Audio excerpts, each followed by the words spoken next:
Good afternoon, ladies and gentlemen. About a week or so ago, Oprah Winfrey stated that the late, great Whitney Houston fell off her stage because Whitney was high. Less than 24 hours later, Whitney Houston's estate issued a statement saying that Whitney did not fall off Oprah's stage because she was high. She fell off the stage because of bad lighting. It was very dark, actually, and she was not familiar with that particular stage. A stagehand stated that he hollered to Whitney or shouted to her, telling her to be careful. They did acknowledge that Whitney did indeed fall off the stage, but it was not because of her being high. Now, this is a very tricky question to ask because two things can be true at once. Whitney could have been high, but that doesn't mean that is the reason why she fell off the stage. It could have been very well that it was very dark and she was unfamiliar with the stage. She could have just misstepped.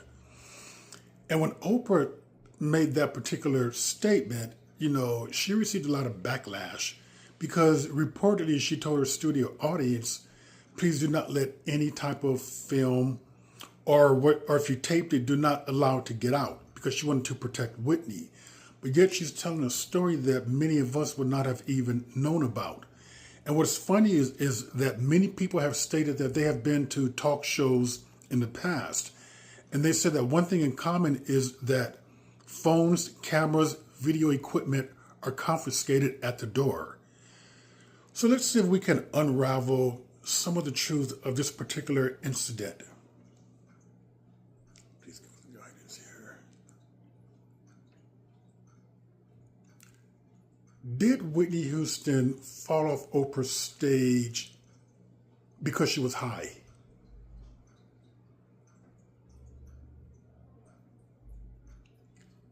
That's a neutral, very interesting, either yes nor no.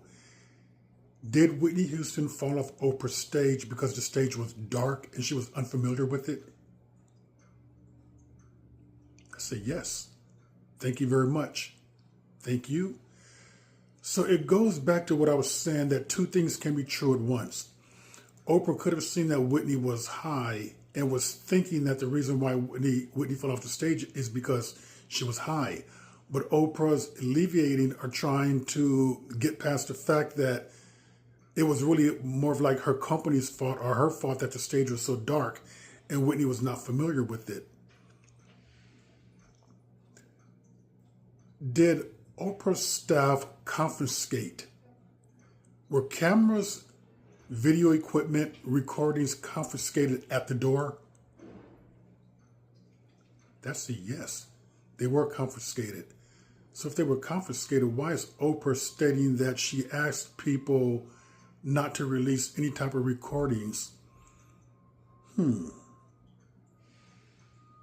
It goes back to what I stated earlier on, that people who have been to talk show tapings saying that said that cameras, video equipment, or whatsoever, they are confiscated at the door. Is Oprah deliberately embellishing the truth as to what happened? Wow. That's a yes. Thank you very much. She would have to be, because she would know her own show and what security would do. She would know that it's the policy of security to confiscate cameras or video equipment. Wow, that's amazing. Was Oprah a friend of Whitney Houston?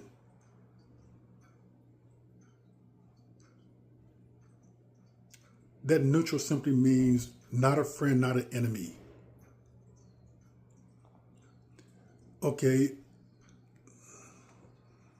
Are there some things, did Oprah have very sinister reasons as to why she made this story public now?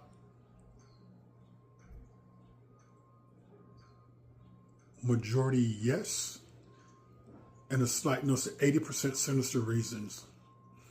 And keep one thing in mind, people, that could be very selfish, trying to make herself look good, trying to make herself look like somebody who was really looking after the best interests of Whitney, but it wasn't really the case. That's where the sinister part can come in, that basically what she was trying to convey to the public is a lie, and that she was basically doing it for self-gain to make herself seem like she's, a better person than what she really is.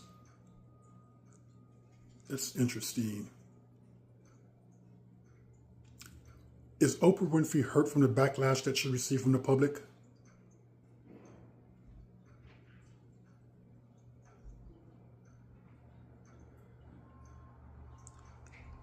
That's an 80% yes. 80% yes goes into, because she's been doing this for so long and she's used to backlash, she kind of expected some of it, but for the most part, she is hurt by it. 80-20.